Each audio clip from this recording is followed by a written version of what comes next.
रोका गया, क्यों नहीं बनाया गया? अगली बात सुने, $3 अरब कम से कम आपकी लेबर को मिलना था,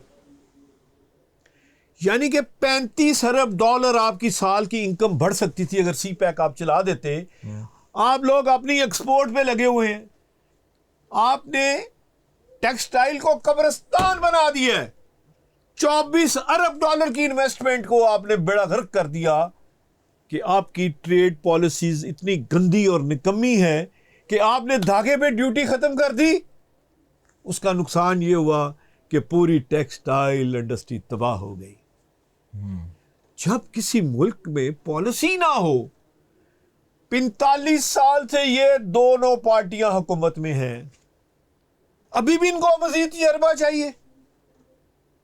अगर यही तजर्बे करने हैं तो ये तो एक अनपढ़ आदमी भी कर लेगा ऐसा काम। अगर सूद ही हर साल बढ़ाना है, अगर हर साल आपने सूद की रकम ही बढ़ाते जाना है, वो तो शुक्र खुदा का इस साल 22% से मार्कअप मेरी कोशिश से एक साल में 22 से मैं 10 पे लाया। अगर वो 10 पे ना आता तो इस वक्त सूद आपका 10,000 अरब रुपया होना था, क्योंकि आप देखें कि 22% से आप 10% पे मार्कअप लेके आए। ये field marshal general Asim Munir साहब की इसमें बड़ी एफर्ट्स है। उन्होंने मेरी बात को बड़ा वजन दिया और उन्होंने मेरी बात पे गौर किया और मैंने कहा जी, अगर मिजान बैंक का पेड अप कैपिटल 18 अरब रुपया है तो उसका 4 साल का प्रॉफिट 204 अरब रुपया था। ये वो कातिल है। मैं हमेशा कहता हूं हर प्रोग्राम में, ये अली बाबा 40 चोर हैं। ये कहानी उन्हीं के गिर्द घूम रही है। पाकिस्तान को अली बाबा 40 चोरों ने इस मेज की तरह, गोल मेज की तरह खेला है, पकड़म पकड़ाई खेल रहे हैं।